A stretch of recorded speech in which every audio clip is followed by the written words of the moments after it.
It's countercultural because we live in an instant gratification society. That's why the lure of credit cards are amazing, right? It's get what you want faster. Okay, if I have this goal out there and it's to have this home, right, and to really reclaim that American dream like you're talking about, that is such a worthy goal. That's got to dictate a lot of action.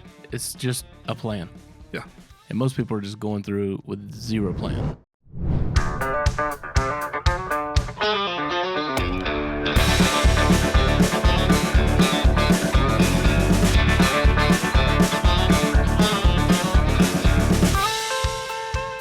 What's up, everybody, and welcome to the Barndo Show. It's not every day that I meet someone who can go head-to-head with me with kids, so I'm super pumped about the next guest here.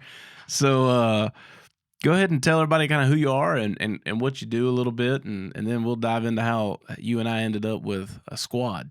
Yeah, thanks. Yeah, I'm Mike. I have a lot of kids. I have 10, 6 boys, 4 girls, anywhere from 26 down to 7, 2 sets of twins in there, 2 boy twins, and then a boy and a girl set of twins. Love them dearly. It's been quite a journey, quite a ride with my wife of almost 30 years now. And we focus certainly on family. That's a huge part of my life, obviously. The way that I support that family, I'm able to do that with a financial planning firm called Sovereign Private Wealth. And we help people to be good stewards. They want to be good stewards of all they've been entrusted with, is really our tagline. We want to do that through the financial planning piece, through charitable giving, tax planning, investment management, where you can have companies you're proud to own. There are a lot of things going on in the world, and we want to find companies that are contributing to human flourishing, making a positive impact on the economy and their communities, their clients, their customers, those kind of things when we invest. I'm a co-pastor of a church. I pastor a church in Greenville, South Carolina. Love pastoring the church. Very thankful for the opportunity to do that. We've seen a church go from really the doors about to shut to now the doors wide open and people are coming. So we're very thankful and want to plant churches really around the world, not just in the upstate, but wherever God's calling people, we want to be able to support that and see that move forward. I teach at North Greenville University as an adjunct professor, teaching personal finance from a biblical perspective. So a little different, but the way they approach business, I love, because we're very similar in that. So love supporting that school, and I need 3 jobs to take 10 kids. That's what it's going to take, man. So you know. Yeah. Well, I say the first thing I want to tap into is managing all that, right? So like I'm the same way. I say family first, right? Like I prioritize family. And what's crazy is I set the standard so high for myself that I feel like I'm falling behind the bar all the time with priorities of family and things like that. But all of my friends are like, dude, how do you make so much time to be so intentional with your kids? And I'm like, I feel like I'm failing at that, And I think it's just a level of like, what should the standard look like? And but how do you balance that too? Because you've got 10 children and you got 3 careers going, and being in pastoring a church is in and of itself. Now you got tons of other people that you're responsible for, and managing all that and keeping it together. Like what do you think's helped you be able to manage it and make family such a priority? Yeah, it's a great question. I do get that question quite a bit. I mean, people want to know, and I want to be able to show that has really nothing to do with me. My faith is first, and that's really what keeps me day to day in the right place. And not every day is like the other one, right? Not every day am I in the right place, and so it brings me back to center, to focus on those priorities. But I don't do anything alone is the biggest answer. From my faith to then, well, how do I manage the family? Well, my wife. I mean, frankly, she does a whole lot more than I do. 100%. She's quite amazing. She homeschools and manages the household, and she really is the nerve center of the family. So I do everything in partnership. I mean, she's my greatest partner. And then even in the church, so I actually have a co-pastoring situation. We merged 2 churches together about 5 years ago.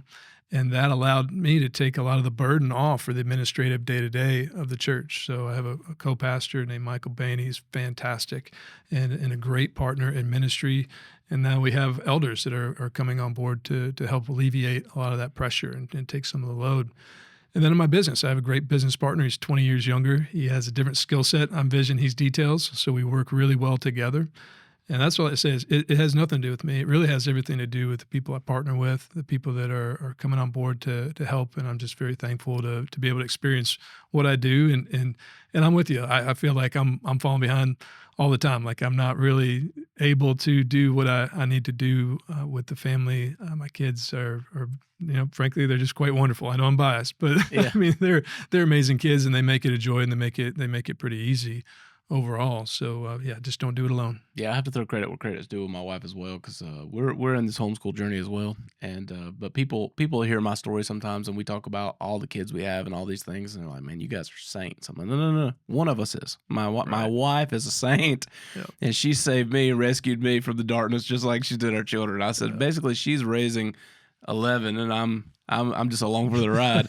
My wife is a crown jewel. And just she puts me in check, and I joke with her all the time. I'm like, I'm in so many situations where I'm at the top of the totem, to where I don't get a lot of pushback. Now, granted, you build a good culture and you got good leaders underneath you and around you, they'll lead up. But very, very seldom do I absolutely get just a line drawn in the sand and challenge. But she does a good job of that, and it's fun for me, because I in those moments it's like, thank God for you, because like, if not, who would I be? I'd be a monster. Like the and just having her there to gut check me, and she sees all the innermost pieces of me, where everyone else only sees like the polished and the the forward foot version of me. She sees me at the lowest. She's seen me unraveled. She's seen me when I'm scared, even though no one else may have knew. She's seen me when I'm nervous about something. Like, so she is 100% the staple there. And thankfully, all my children take after her, and they're all wonderful too. And then none of them are quite crazy and wild like I was. And you know, it's fun. But you talked about North Greenville, and my wife's a graduate from there. But the being up there and doing that financial program, like personal finance program, I think there's a lot of value in that gets often just people rig that in like general knowledge. But it's not general.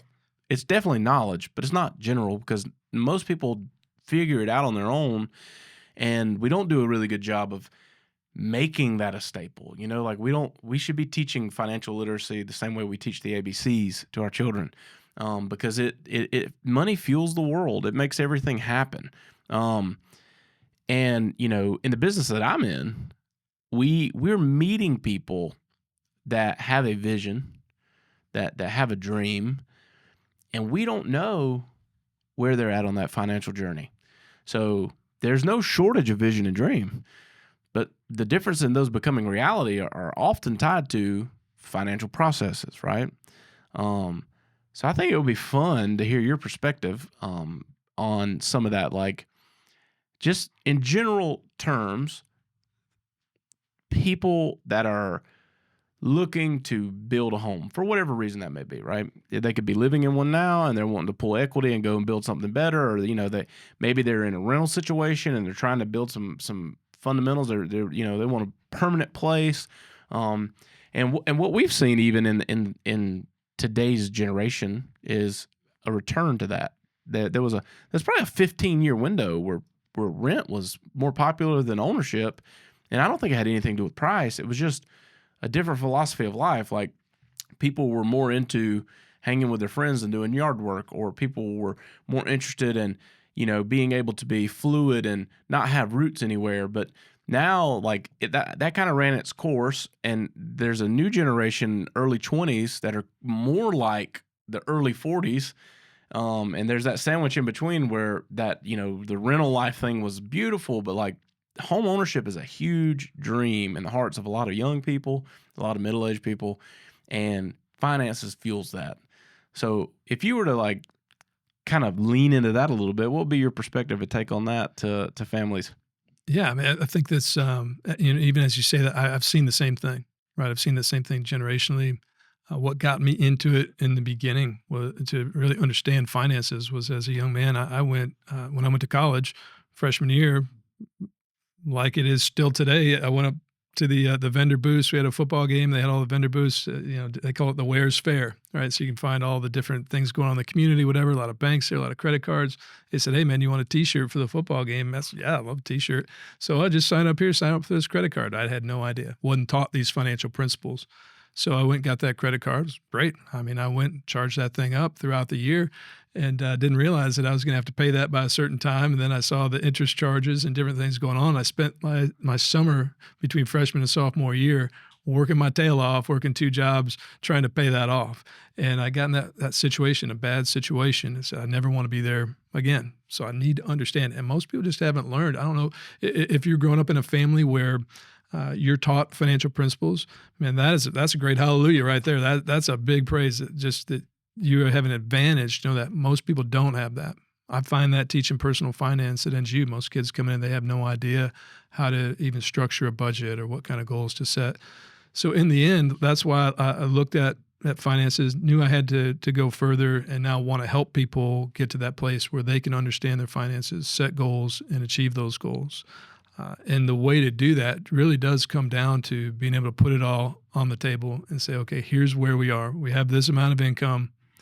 We have these expenses. How do we get those expenses below our income, not spend more than we earn? And then with those future goals, stage those things out so that we're saving in a way that's going to get us there in that time frame.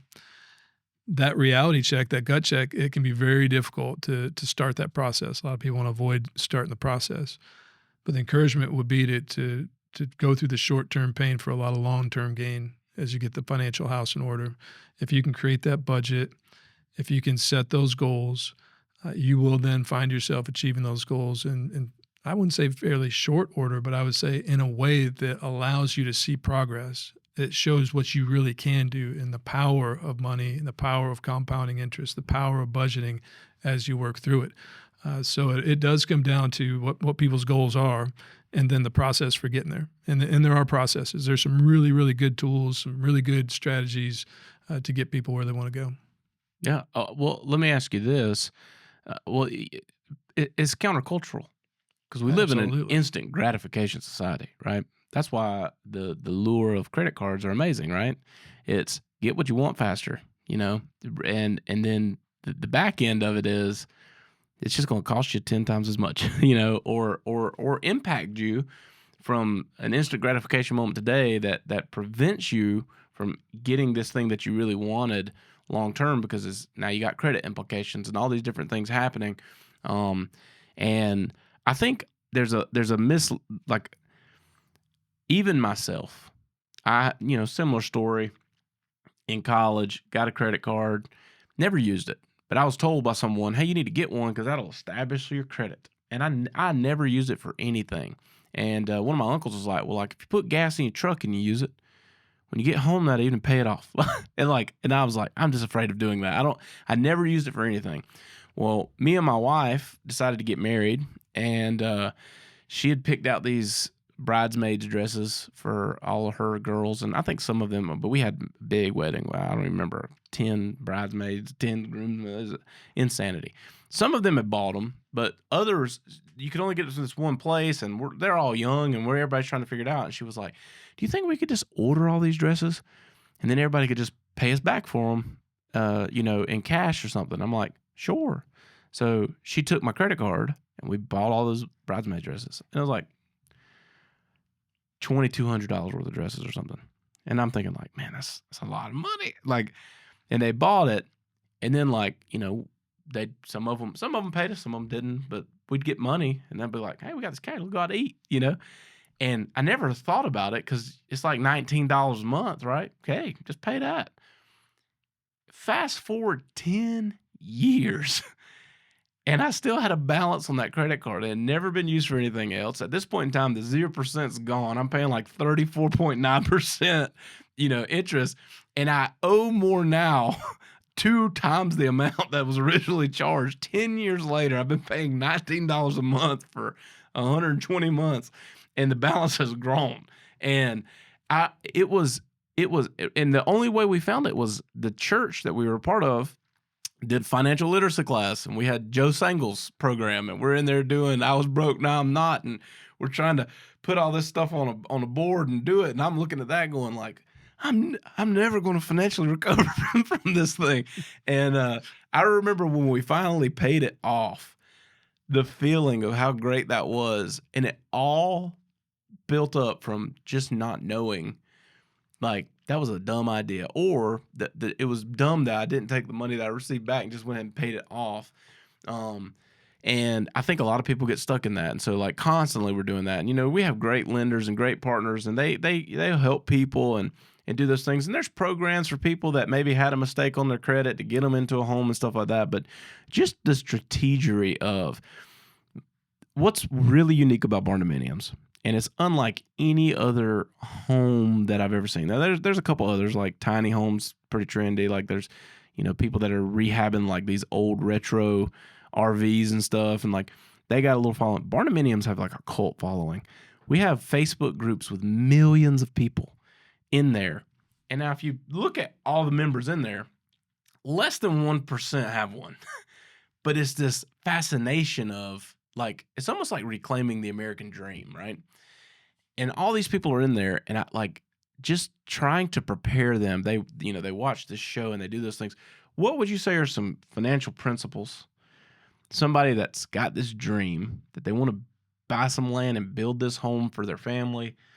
What do you think would just be some like 2 or 3 solid principles that maybe most people don't know as a starting point for something like that? Like, what would be your perspective on it?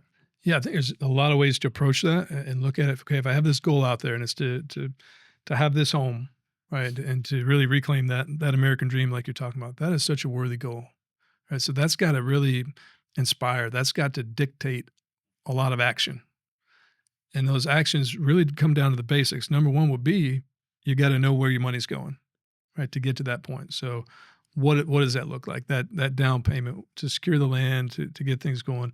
That's your goal, whatever that number is. And you've got to back into it and say, okay, well, here's my actual expenses that I have now. Here's that income.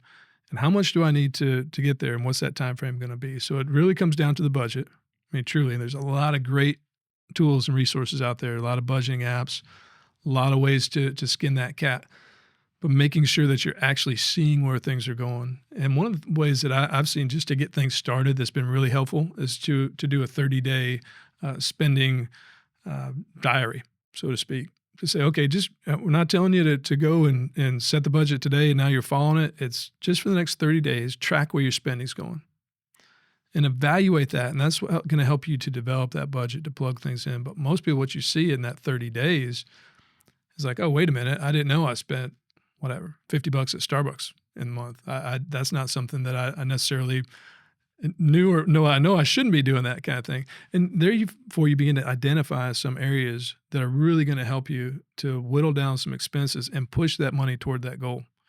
And so if you're looking at something like, a goal for a home and for land, normally you'd think about just in an operating budget, kind of what I look at as an 80-10-10 rule that I use, right? So 10% giving off the top is what I really counsel people to do and what we practice.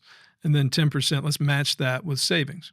And you've got the 80% to deal with your lifestyle needs and really set that budget up. And of course, taxes are involved in that. You got to plan for all those things, right? But that 80%.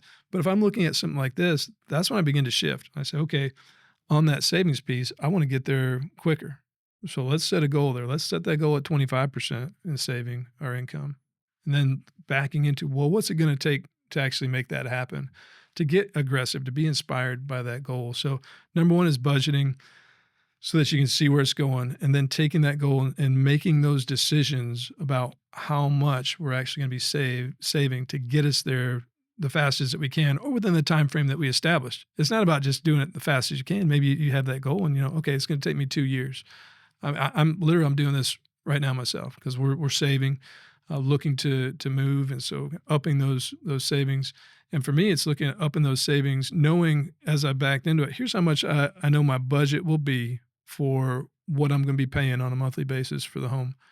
And I know if I can save more now than I'll be paying out on that monthly expenses for the home, not only am I going to get there faster, but I also know that I can handle that. Right. And that's one of those things a lot of times with home ownership. So we go in and we kind of have maybe a number in our mind. Maybe we want to ignore that number. And so we don't know how much it's really going to cost when we put it all together. But if I'm on this track where I'm actually saving more than it's going to cost me per month, I know that I'm to the good when I get into that home. I can feel really good about being there, and I got there quicker than I thought I was going to be. No, it's just a plan. Yeah. And most people are just going through with zero plan, right? And then they wonder why they don't get to the destination. The Barndo Show is sponsored by the Southern Farmhouse Collection by the Barndo Co.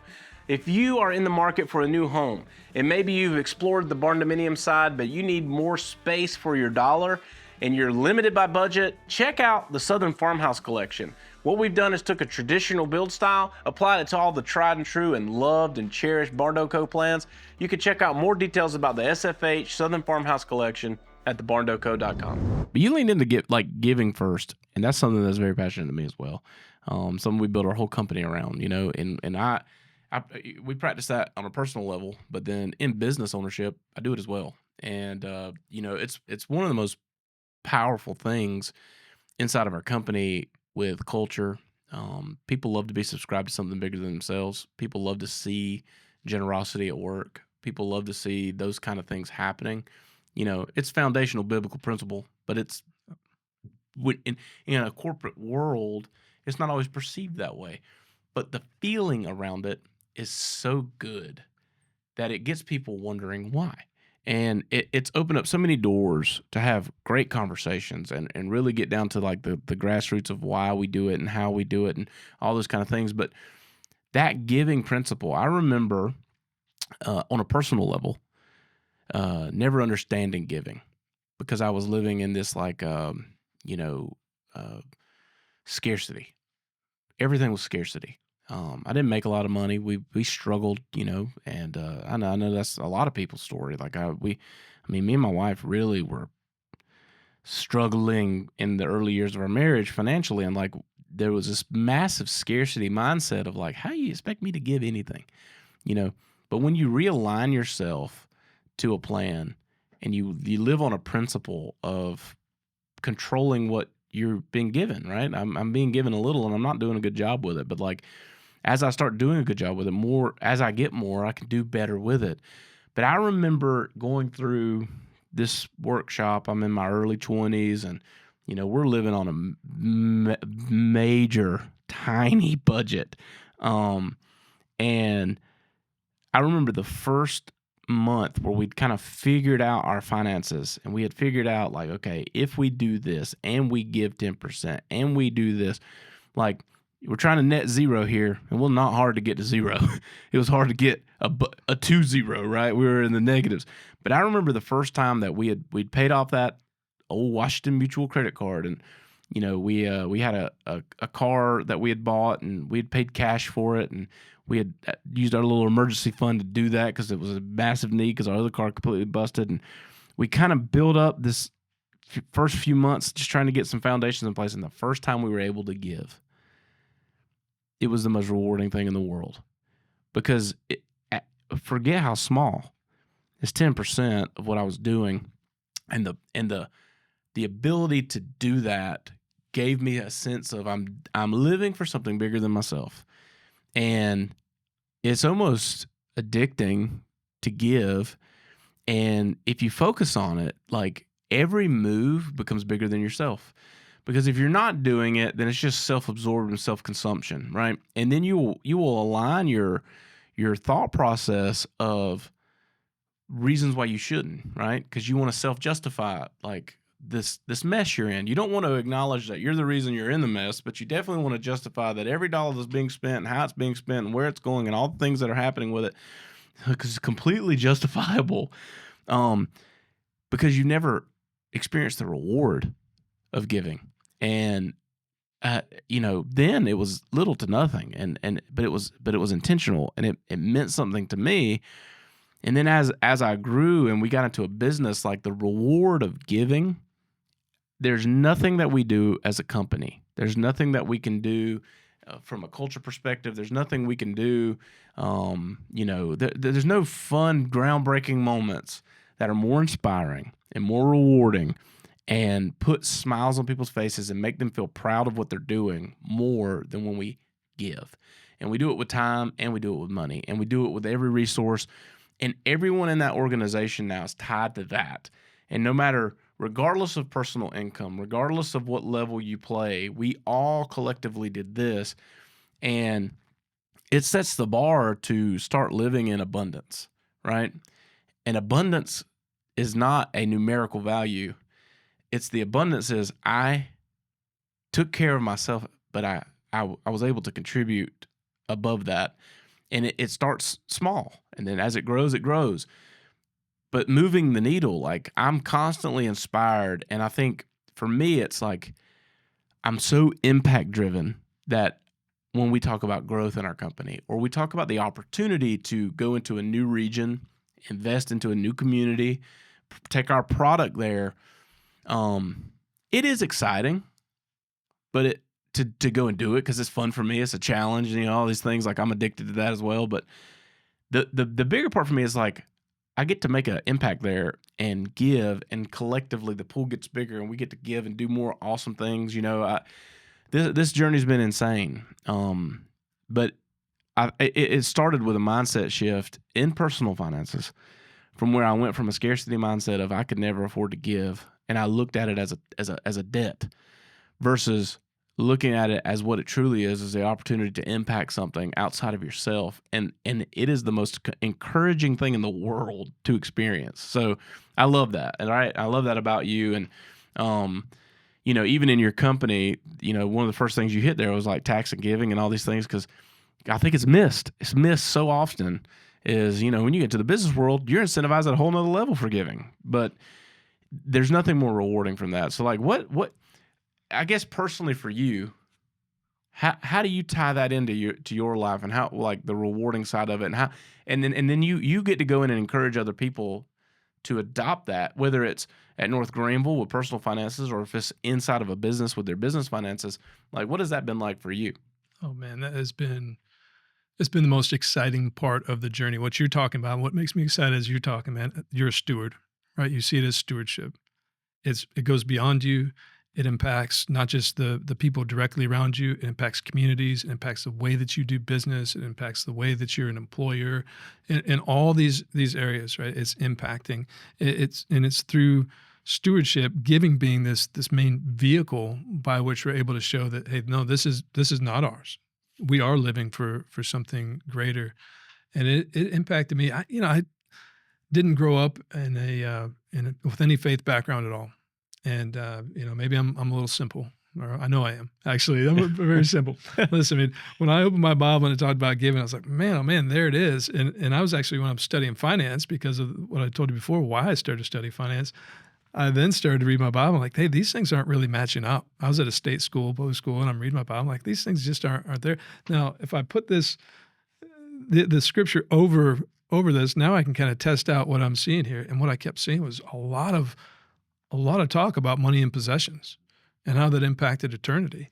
And to me, it just looked like an opportunity, because what I found was the only place where the Bible said, test me, where God said, test me, is in your giving, and see if I won't open these storehouses of heaven and pour out this blessing on you. And it's not as if a prosperity type, you're just going to get a bunch of money back when you give money, not in any way, shape, or form. That certainly can happen. I've seen that happen. I've seen, prosperity financially, but more so it's about relationship, and it's about community, and it's about spiritual satisfaction, life satisfaction overall as you're impacting people. So we saw it in the business. It was something that I was already trying to do, and looking at companies like yours to say, can I be a part of owning these companies and supporting these companies that are contributing to human flourishing? And then as we developed that, I was like, well, how does that fit in? How does that tie into the giving piece? And the giving piece was really the same way as it's an investment. It's just an investment in a different way, right? It's an investment in eternity. It's an investment in community. And so when we actually started the business, we said, okay, we want to tithe the business. We want to off the top, whatever comes in. And I'll tell you, that's an easy decision when you're making no money. You Yeah. know, so we're tithing on zero, not hard. But when that first check comes in, right, the revenue and our first check came in after 3 months of doing business, right? So we have nothing for 3 months.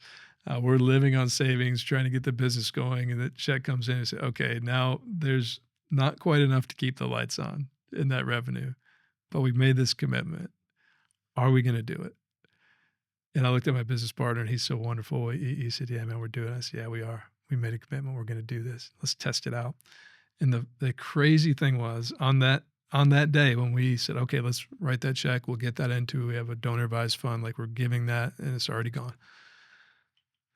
At the end of the day, we got a call on basically a contract resolution that we had where they said, "Hey, we want to go ahead and remedy on this contract. Let's have a resolution, and we want to give you 10% more of what we agreed to. We think that's a fair thing."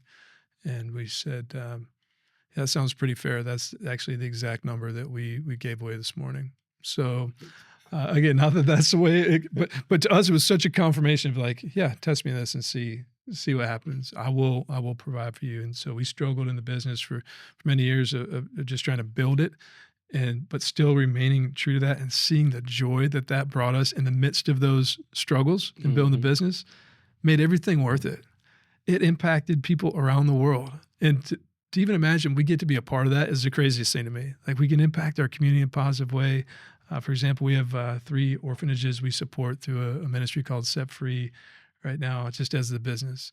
And we know that every day we're having this huge impact on children in India who are being raised now, given what they need, a home, food, clothes, and education, but also a faith introduction, being raised in the faith.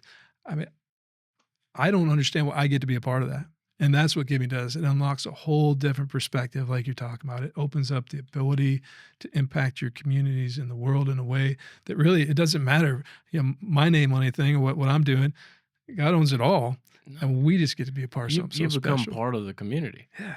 That's what it is, community. It's not there's no community without a commune, right? Like you got to be contributing something.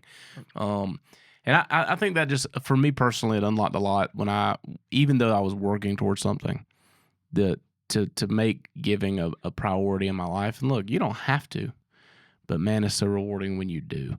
And it's incredible. But like, give me a little backstory here. So you got my ears pinned back a little bit. You're like, I didn't grow up in the faith journey, and then we were joking a little bit before this about the fact that we're raising armies, and we but so tell me a little backstory. Like, how did you arrive here to today, where you're co-pastor in a church, you're running this faith driven financial company, and doing all this. Like, how did that come to? Like, what? Give me a little bit of that traction into the entrepreneurial journey there.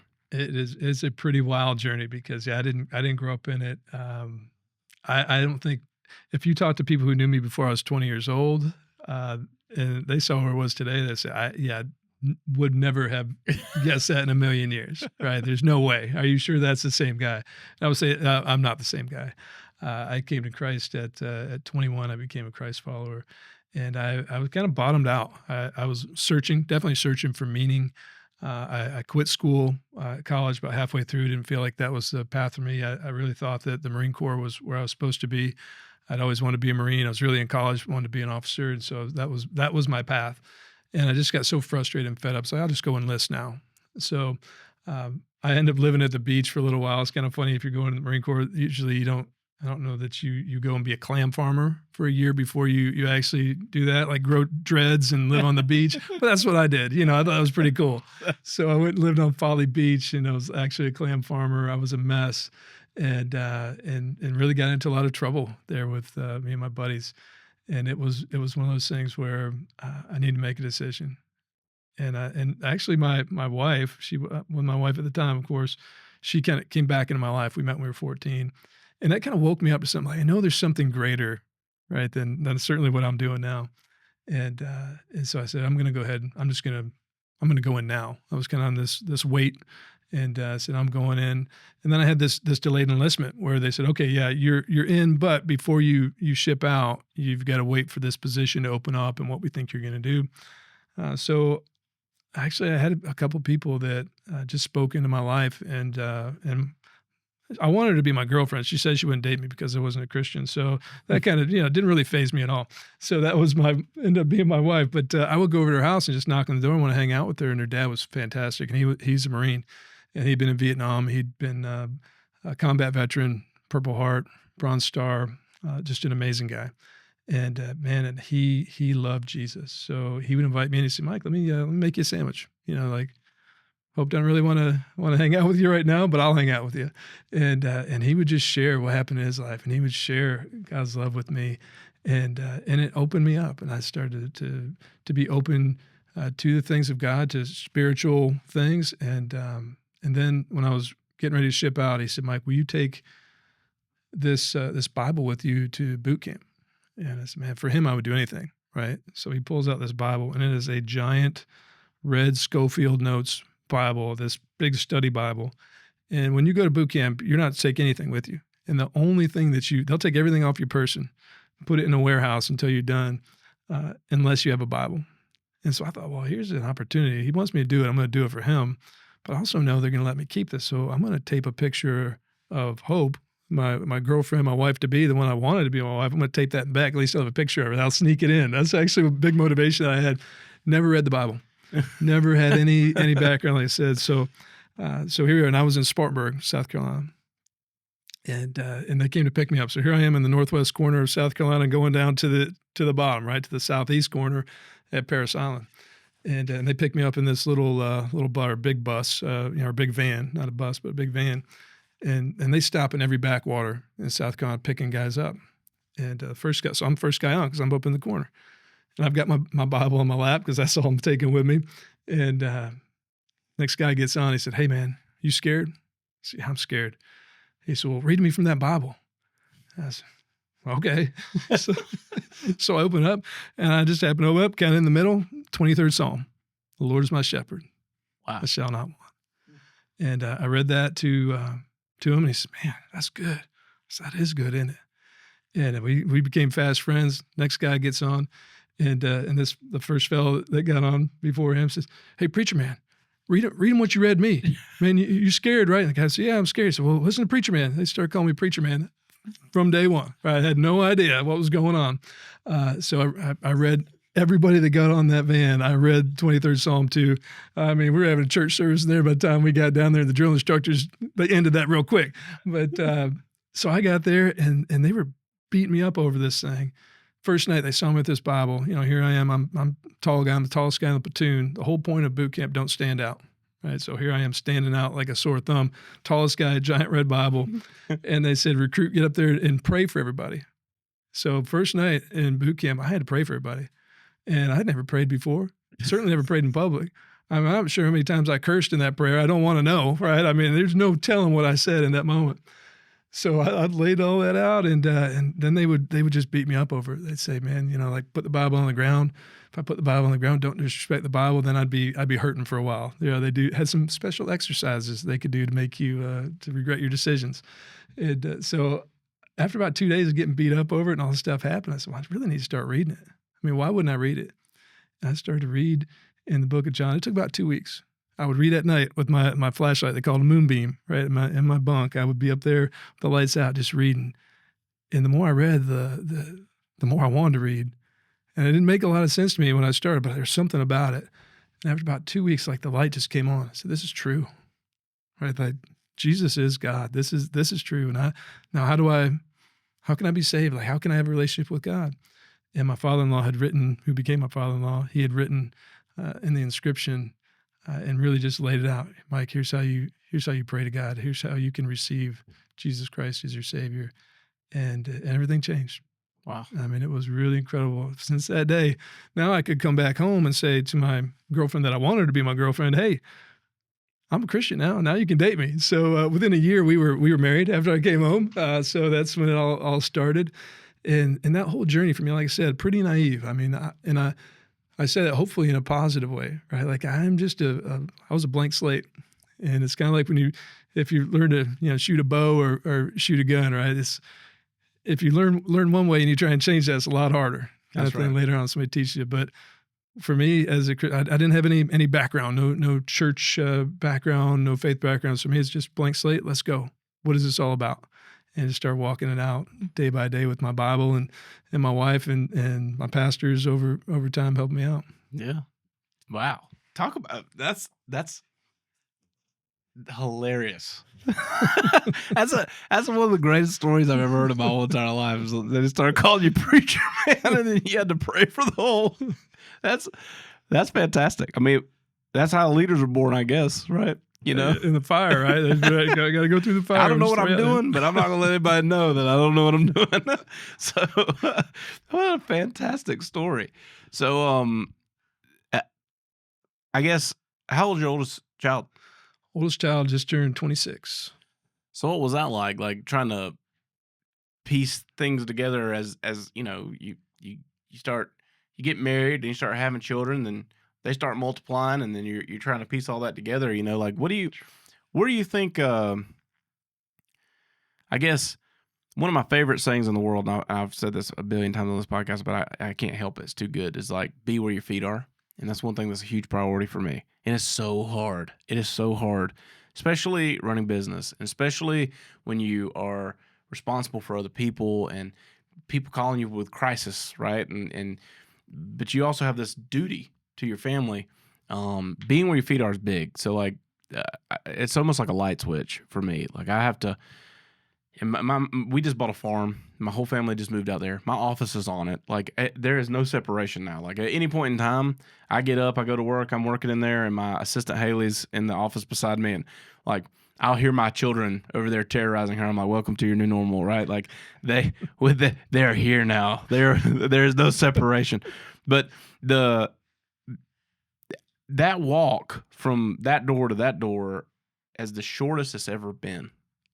I used to have a 45-minute ride. Then it was like a 15-minute ride.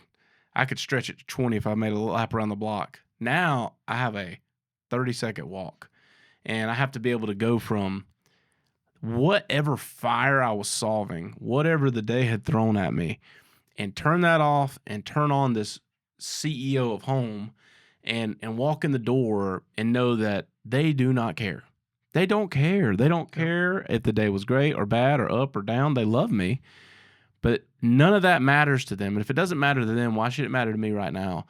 And it took me years to figure that out. It took me years not to carry that stress and carry that weight around my neck and to be present with them regardless of the circumstances of the day.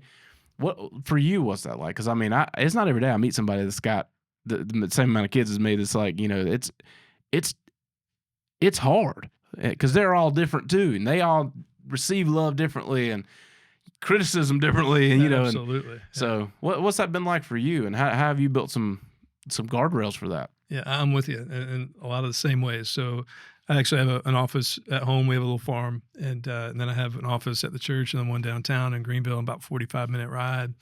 And about half the days are in that office, and half the days are in the home office. So it really is about how do you decompress? How do you flip that switch? And sometimes for me, and I'm not perfect in this for sure. You know, there's some days where I bring it home a little bit. My wife's great about that to kind of tell me sometimes, hey, I need you here right now, kind of thing. Dial in with me, and that's very very helpful to have somebody that will just tell you, hey, I need you right now. But I do think about it a lot, and I actually pray about it. I pray about it coming home, whether it's even just walking down the steps before I get into the kitchen, or it's on that drive home. It's like, Lord, help me to leave this here and focus in on what I need to focus in on right now. So that's a helpful thing, just setting those boundaries, those mental boundaries, whatever that looks like. So somebody of faith, that's a great way to be able to handle that. If not, you still have to set those boundaries. I knew one guy who used to say he would, in his mind, he literally had a coat hanger by the door, and he would just, you know, he would physically say, I'm hanging up work right now. I'm hanging on the hook. I'm not taking it in with me. And that's how he would get in the door. So that always helped him. So anything like that is helpful. For me, it has been about just put that before the Lord, try and keep the priorities straight. What really is important, making that commitment. So making a commitment for me was, I'm going to be there for dinner. I'm going to make sure that I'm there with them. Family dinner is going to be really important to us. So I want to sit around the table, We're actually going to have that. I don't care if we're eating pizza from Papa John's, or my wife's made a wonderful meal, which mostly is wonderful meals that she will spend a lot of time on. It doesn't matter what the meal is, so it matters that we're spending that time together, and we get to ask, and I'll try and ask about the day. And sometimes, I don't get a lot of response because it's just a madhouse, right? When you have 10 kids at the table. Well, that's so much fun also. There are a lot of times when the older kids come home. Now we have 6 in the home. And when the older kids will come for Sunday dinner or something, and I'll just sit back and just see them interacting. And it's chaotic. It's, it's loud, and it is joyful in doing that. So keeping those things fresh in my mind is really helpful. Setting those boundaries about how I'm going to enter the home, praying about it, making sure there's family dinner. We set up, so, my evenings are pretty static, right?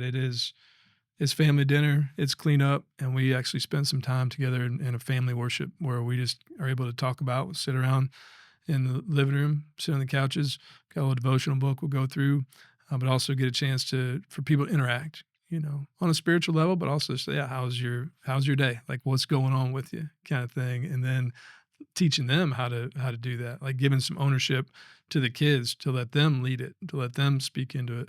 I think our whole job as dads, as employers, and all these things is to empower others, right? We're bringing other people along. They're the next generation or the next ones who are going to lead.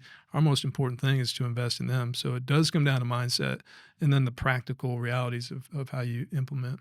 Yeah. Yeah. You said something, Reza. You talk about how loud it is. Yeah, all I could think about is we have some in-home caregivers and stuff that come in because my oldest daughter's got some special needs, and so she gets, some in-home care sometimes, and we go through it, and it's a revolving door. Those people, they're the most underpaid, under-rewarded people on the planet Earth, so they don't stick around for a long time.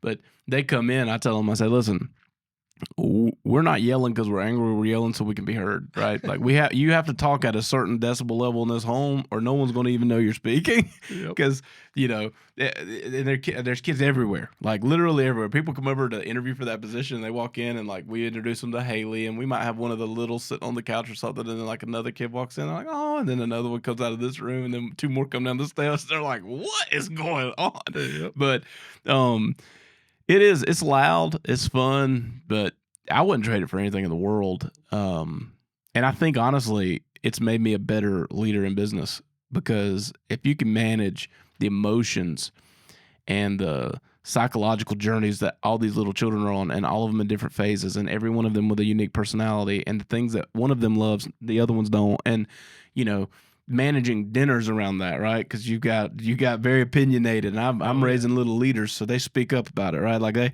very opinionated, very different children who all share this one common goal, and like we make it work. And I think like sometimes, man, work is the easy part, and like my wife reminds me of that often. Don't forget, you get to go do that easy thing, like run that company. I'm here all the time, and but. Man, thank you so much for coming on the show. And I feel like we've covered a multitude of things here. Just it's fun to hear kind of how you got where you're at, because everybody's story is funny. And like I hear you tell your story, and I'm like, it reminds me of my journey. But just the practical principles and stuff like that, man. And like letting people know, like without a plan, you know, what do they say? Like if you fail to plan, you're planning to fail. Yep. That's true. And if you're trying to get into a home, or whatever your goal is, it doesn't matter what the goal is. If you don't plan for it, the chances of you hitting it's very slim. So again, man, thanks for taking some time, come hang out, get on the show, and let me have one other person so I can prove like I'm not alone in this. There are also other people that subscribe to a chaotic lifestyle of raising a massive family and doing multiple things, and at the bottom of it all, trying to love people. So I appreciate you, man. Thank you. Been great.